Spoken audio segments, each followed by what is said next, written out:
You're listening to a Frequency Podcast Network production. The Brock and Dalby Podcast. This is the Brock and Dalby Podcast. Welcome to Friday. My name is Brock. I'm Dalby.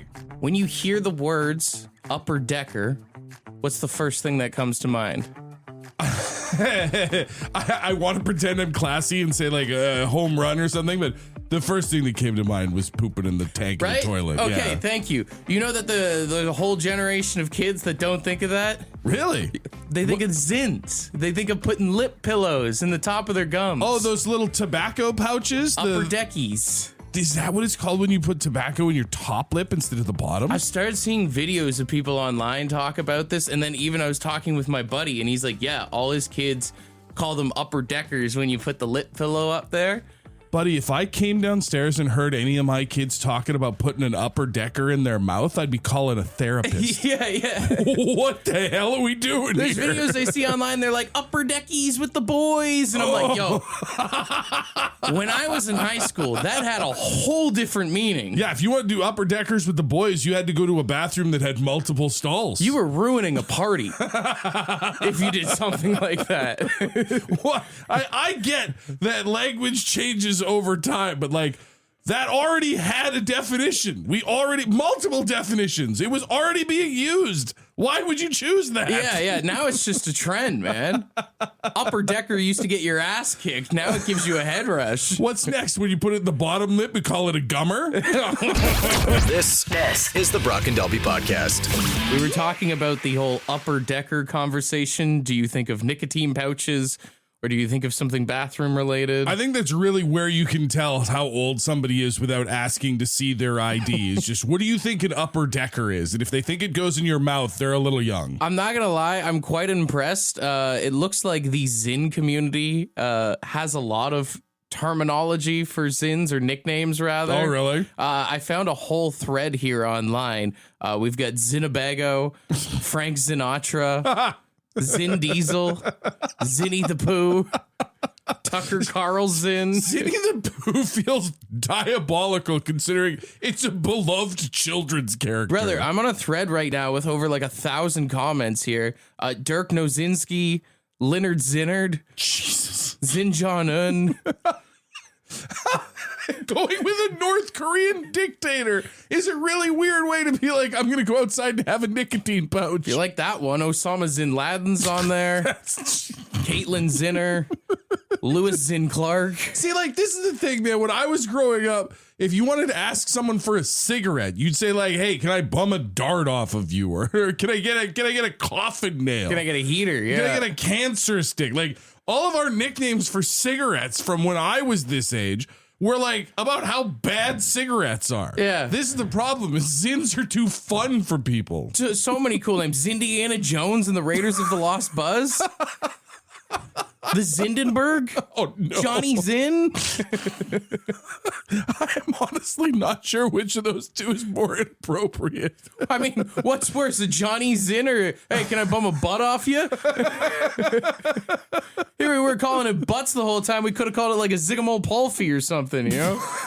Yeah, that's the reference. That's the one that everybody would understand for sure. The Brock and Dalby Podcast. The Offspring are touring across Canada with Bad Religion right now. If you're planning to go to one of their shows and maybe you don't have the best seats, I don't know how true this is, but I've seen online that if you dress up like the guy from the Pretty Fly for a White Guy music video. Oh, yeah. They've got like their crew from the Offspring walking around like the concourse before the event starts. Looking for fly white guys. And they're putting people like in the pit in general admission that are dressed up like them. I saw one video and I didn't realize that this was like a trend that they were doing. But yeah, it was like a mom and her son who were both dressed, you know, the blue shirt, the red beanie, all that stuff. And yeah, they got moved right up on the fence down below. So something to think about. I mean, pretty easy costume to get if you can just get like a blue, football jersey, put a hat sideways and like some cheesy gas station glasses, you could get in the pit for free. I mean, if we're being honest, if you're of a certain age and don't purge your closet, you might still have this stuff. Got the old Echo jersey or something going? You might still have this stuff at the back of the closet. It's worth looking if you're going to the show. I kind of think it's cool. I've been seeing a lot of shows that I've gone to over the past couple of years. A lot of people are dressing up. I mean, it was always a thing, like people wearing Kiss makeup and stuff like that. But well, a face paint is an easy one, right? Because you can just get some like Halloween kits and do yourself up as a reasonable facsimile. But like, I do love that it's become this whole thing of like taking characters from music videos or famous looks from the band and going out and putting that look together. Well, even when I went and saw Limp Bizkit open up for Metallica, so many people with the red backwards hats rocking it around. People drew like a little goatee on themselves there. The little soul patch? Yeah. Or I saw Korn in the summer and the amount of people that were wearing the Adidas tracksuits. Right. Yeah. It makes it more of a happening. You know, like you go to a concert and it's a cool event. You're with a bunch of like-minded people watching your favorite band. But then you start to see people like, dressing up from the albums and the videos and stuff. And it just gives you that next level of entertainment. Well, have you seen what the people do at the Pitbull concerts? When they dress up like Pitbull? Yeah. That's got to be so creepy to come out on stage, Mr. Worldwide, look out, just see a bunch of bald caps and sunglasses staring back at you. It's a thing. It's amazing. Guys, girls, they'll just get like a white dress shirt, the bald cap, the sunglasses. They'll put on a little goatee too. Dale. It's pretty sick. I was thinking like, I mean, I don't know if Def Leppard's touring anytime soon, but if you go see Def Leppard, everyone should just wear a t-shirt and put their arm on the inside. Just tuck the one arm in. With their elbow hanging out. That might not be as flattering as some of these. A little tribute for the drummer, maybe? I think it's very funny. He may not. The Brock and Dalby Podcast. The Brock and Dalby Podcast. Zeddy Bear, what would be a good costume to wear to a concert? Got to wear a really nice suit to the ZZ Top show. Oh, sharp dressed man. Man, That's good. You gotta get the fake beard out too. I don't need a fake beard. Listen, man, I got a beard too, but mine don't go down to my knees. If I'm going to ZZ Top, I'm gonna need some add-ons. I'm chest. all right, you win. If you got a really nice butt too, and you can wear like some Lululemons, that works for tush as well. Yeah. I mean, good luck Get the trying wife to wear. Good luck trying to convince your significant other to wear a pearl necklace, though. Oh God. Oh my God. Just saying. Someone did suggest if you go see the Rolling Stones, paint yourself black. That's probably a bad idea. I think historically, especially here in Canada, we've had enough examples that that's not a good plan. Might not have a job after that concert. I do like someone said System of a Down. You could dress as a banana because they have that banana terracotta pie. Ooh, that's good. Thinking outside the box. I also liked Eric's text of just like, what do you wear to a bare naked ladies concert? And obviously the answer is just like a big bottle of ketchup. Yeah. Dijon A ketchup. fur coat and you walk around with mustard. A green dress. Oh. Not a real green dress. Yeah. That's cruel. That would be so good. Green Day, someone said wear a Trump mask with an I'm with stupid shirt, but with an arrow pointed up to you. I mean, it doesn't have to be. You could literally any presidential mask, I think, would work. Yeah, the American idiot right there. I do think, Blink 182, I've seen a lot of people, I've been to like 7 shows. Right. And there'll always be a few ladies that dress up as the hot nurse kind of thing. Oh, yeah. From the Enema of the State album. I've always thought if you had a crew of like short kinks, some short fellas that you were going to the show with, if you had a crew of like 5 guys and you're able to get a bunch of those like thing 1, thing 2, thing 3 shirts. You're all the small things. Right? You monster. Right? This is the Brock and Dalby Podcast. Does anybody care about those outdoor games the NHL is doing anymore? God, they used to be cool. I remember I was in Edmonton when the first one happened against the Oilers and Habs. Yeah. And it took over the city, man. People were going nuts before, and then it happened, and it was such an event that people were talking about it for years after. Jose Theodore with the toque on and everything Yeah, there. man. It just feels like they've kind of lost their charm. This weekend, if you don't know, which I feel like a lot of people don't, they're playing in Tampa Bay. Had no idea. They already had one in Florida this year, earlier in Miami, and an indoor stadium. And then they've announced that they're going to be playing at the Dallas Cowboys Stadium in Dallas next year. And it just feels like what are we doing? You talk about the Edmonton-Montreal one back in the day. Mm-hmm. It's freezing outside. You've got the snow. The Winter Classic. Like, that's what it was all about. The vibes were there, man. Even then, it was the Heritage Classic. The whole thing was to harken back on the olden days, the roots of the game. Playing pond hockey. What are the roots of the game at AT&T Stadium in Dallas, Texas? Dude, even the one in Tampa Bay, you see these warm weather ones, they've done them in California, and the ice looks like it's sweating, dude. That's just it. I get that you want to do cool things to hype up the fan base in southern territories, but no one's having fun. And these are regular season games that have an impact on the standings. These guys are just slogging their way through it. Pucks bouncing all over the place. I mean, maybe it's a testament to how well hockey's doing in these southern markets, but you think about, the Edmonton-Montreal game, the Buffalo-Pittsburgh game, or the Toronto-Detroit game at the University of Michigan. Great one. That's what it's supposed to be. And I hate what it's become because it's not even a special thing anymore. It's kind of like when you're a kid, if you have pizza night on Friday, you get excited. But if you have pizza every day, it's not as fun. Yeah, right. There are like a dozen of these outdoor games every year, and now you don't even know that there's one this weekend. A lot of people wouldn't know unless you're buying tickets for it. It's not a big deal anymore. Yeah, exactly. I think what the NHL should do is start scrapping some of these outdoor games. I mean, they got one in Winnipeg next year. That's fitting. Yeah. Biased because I'm Canadian, but it's the cold weather, the snow you're going to have. It would be great if it was the only one. That's how it's supposed to be. I think, you know how they do Craft Hockeyville? And they'll do like a preseason game and whatever town wins and they renovate the rink or whatever. Yeah. I think what they should start doing is if they want to have like these special novelty games, pick like 4 communities just outside somewhere of like a hockey market and play in an old barn. Yeah. Have regular season games in these old barns where people got to sit under the heaters and stuff. Dad's posted up on the glass with the rum in his coffee cup there. Go fix up a rink in Kindersley, Saskatchewan and give them an Oilers game. And that'll get so much more attention than the 37th outdoor game in Dallas. I want to hear the guys not complaining because it's too hot outside. I want to hear them complaining because the figure skaters left chips in the ice from when they were practicing an hour before they were out there. That's hockey. The Brock and Dalby Podcast. Let me ask you a question. Would you ever go on a vacation with an ex? Like now? Yeah. Courtney probably wouldn't be too stoked on that. I guess if you have a current girlfriend, that does alter the equation a little bit. But even say Courtney was like, hey, vacation's vacation.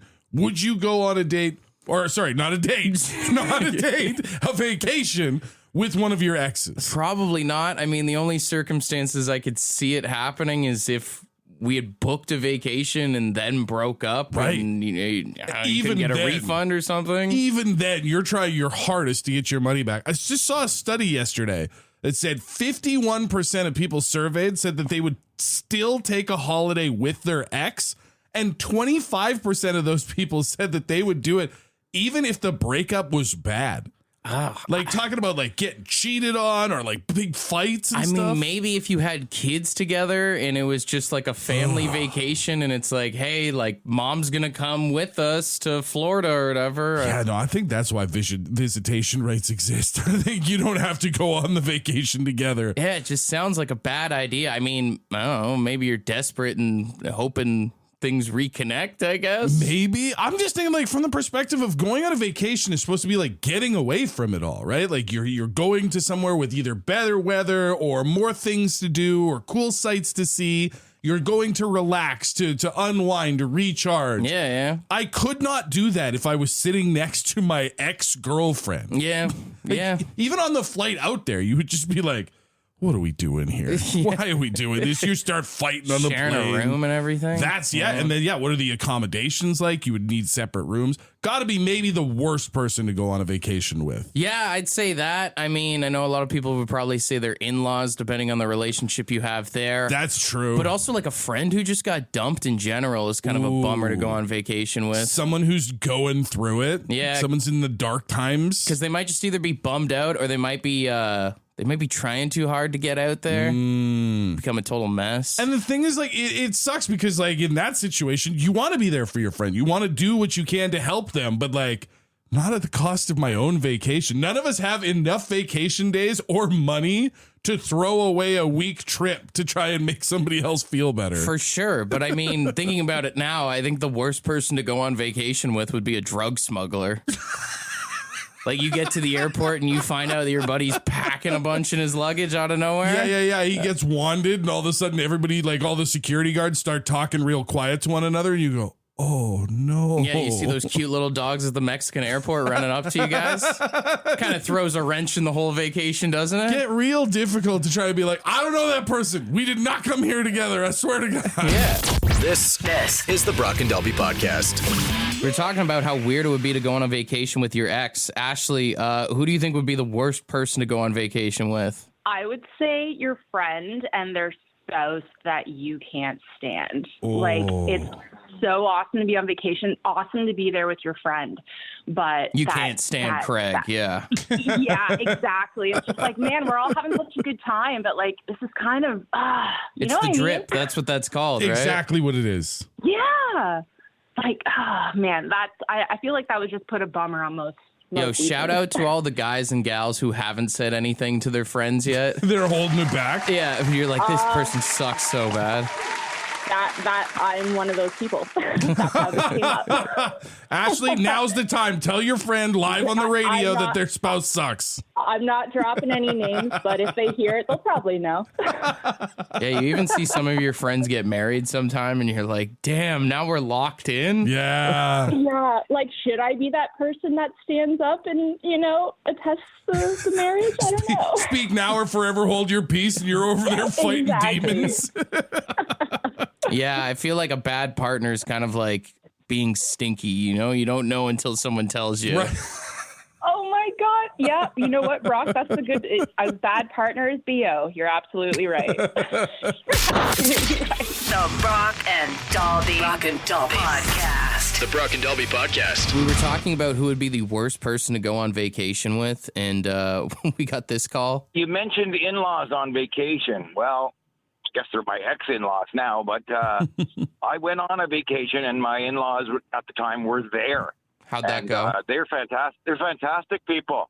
I always said to people, it's my in-laws are fantastic. I love them. I don't know why people hate their in-laws. It's their daughter. I can't stand.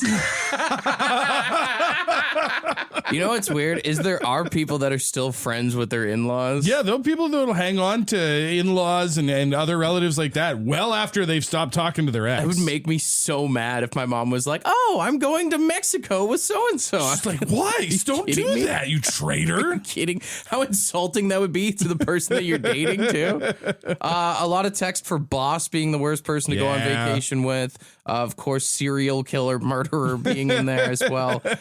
And then a few people texted in Justin Trudeau, which, like, listen, guys, I understand the jokes that you're trying to go for here. Sure, we get it. But think about it like this. Yeah. If you were friends with a politician, imagine the vacation you have. You ever see the numbers that come in when it gets leaked about how much these politicians spend and waste? I know it's all on our dime, on the taxpayers' dime. Yeah. But at the same point, brother. Right. I mean, we're all mad about the money that they spend, but if they're spending it on us, maybe it's not so bad. I'm mad when I'm here and the money's not being wasted on me. But, like, if I'm there. Yeah, man. If you can become friends with, like, an MP or something like that. Sounds pretty all right. Get yourself a nice little vacation there. The Brock and Dalby Podcast. What the hell did you just...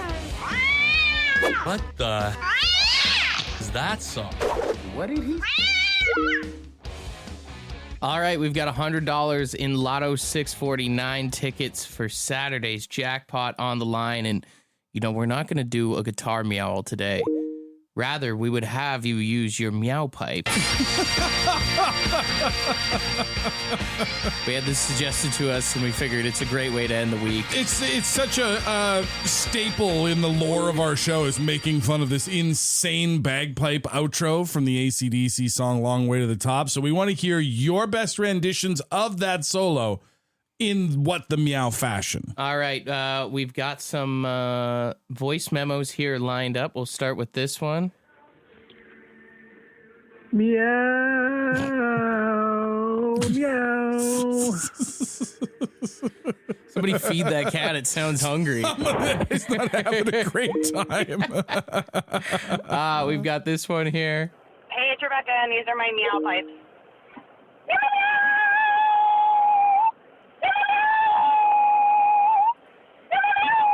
That's more like it. That's a lot better. All right, that's the stuff for Becca. Okay, let's see what this one is here. Again.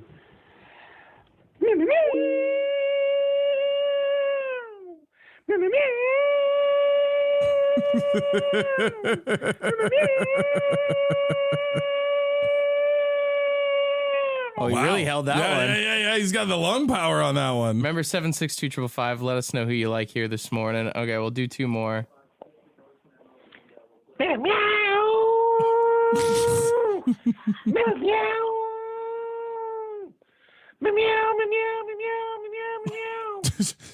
Feels like he kind of gave up at the point I lost there. a little bit in the end there. Okay, one more. This is Grant.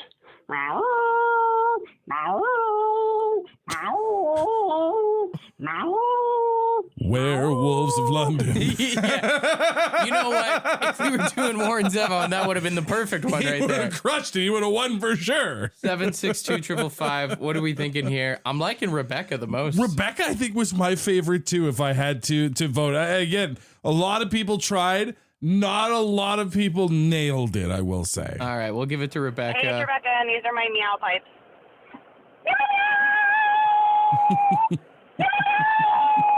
She gets the ding, the round of applause, and $100 in Lotto 649 tickets. Congrats, Rebecca. You're a cat of the morning. The Brock and Dalby Podcast. Japan is doing something interesting. They have opened up a bar for They've opened up a bar for people who are thinking about quitting their jobs. Okay. And the drinks are free. So you're basically guaranteed to quit your job then. You know, a lot of people like overwork in Japan. A lot of people hate their job. They have a terrible suicide rate because of all of this. So to try and prevent some of that, they have opened up a bar for people who are able to come in. They are able to talk to a bartender who is also a consultant who can talk about maybe some moves you want to make in your career. Yeah. And then all drinks are free as well, which is the best part. The only thing that I'm worried about, because it's like, this actually sounds like a really wholesome thing that they're doing, like making this available to people. Mental health is such an important thing. But imagine the scumbags that are in there like every couple of days, like, oh, I'm thinking about it again. Thinking about it. You better give me some more drinks. I mean, that would be the move, wouldn't it? No, it wouldn't be the move. Nobody loves their job, so it's kind of fitting, right? The Brock and Dalby Podcast. The Brock and Dalby Podcast. Stats Canada just released some interesting data. Apparently, 50% of women aged 29 to 40 in Canada have never had a child before. Yeah, sounds about right. And they say that our birth rate here in the country is dropping rapidly. It's sitting at around 1.25 children per woman. Oh. When back in 2010, it was at like 1.65. Yeah. And I mean, even if you look back to like the 60s, the boomer days there, was sitting at around 3.8 children per woman. Back when people were trying to stock the farm with free labor. Yeah. I would say if you look at our economy right now, I'd say that's probably taking a little bit of a factor into things. Well, I mean, that's just it, right? It is prohibitively expensive. Like, people are being a lot more cautious about having kids because do you have the money to feed them, to clothe them? Do you live in a place that has room for another roommate? Yeah, I think people are scared that they can even afford to have a kid right now. Plus, I think dating life is a lot different. You know, you look at if you grew up in the 60s or the 70s or whatever, it was kind of, hey, you got to get married. You got to start a family. Right. Versus, the high school sweetheart thing has really disappeared. I think a lot of people, they're more focused on themselves. How am I going to grow my career, build my success before they start a family? Or some people, the whole idea is like, hey, man, I watched my parents. Yeah, hey. I don't want any part of that kind of thing. I think right? that is a bigger factor than people give credit for. Is like, in these modern times of like mental health and being aware of your own like flaws and stuff like that, we all watched our parents, and some of us didn't exactly see the best example of how to raise kids. And you're just like, I have two kids. I think about how my dad disappeared all the time of like, man, when's my expiry? When do I take off for the milk? And I've said it before, for majority of like our relationship with me and Courtney, it's like we've not really discussed having kids. Sometimes we're on the fence. We're like, it would be a good idea. And sure. I know there's a lot of people that think it's selfish not to have children, but I also think not everybody wants that life, and I think that should be okay. I believe it. Don't get me wrong. There's a lot of people that'll be like, having a kid will change your life, and it's going to give you this whole new perspective. And I bet you're right, but it's also like, hey, I like smoking cigarettes. I'm not going to make you smoke them. And you say like, having a kid will change your life and it'll change your perspective. 100% it will do that. But what most parents don't tell you is that is not a guarantee that it's going to happen in a positive way. Sure. There are a lot of parents who are miserable, who are scraping from check to try and get through. And again, I do not regret my children in the slightest. They are the world to me. But I would never look somebody without kids dead in the eye and be like, you don't know what you're missing. Sometimes it seems like a cult vibe where people are like, have a kid. And I'm like, you just want me to have nothing to do on a Friday night. Do you know what it is? Do you know when you go out with somebody and they order food and it's not good and they go, oh, you have to taste this? Yeah. It's just sometimes people want someone to suffer with, you know? Yeah. I understand the whole it changes your life thing, but so does prison, but not everybody wants to go there either. To specifically my kids, I love you guys. You're great. This is not about you, but like, anyway, moving on. We could be having a lot more fun tonight. We could be having a lot more fun on a Friday night. Want to be a part of the podcast? Leave a message on the Bad Line. The Bad Line is the answering machine for the Brock and Dalby Show. To get the number, text the word BAD to 762-555. Thanks for listening to the Brock and Dalby podcast.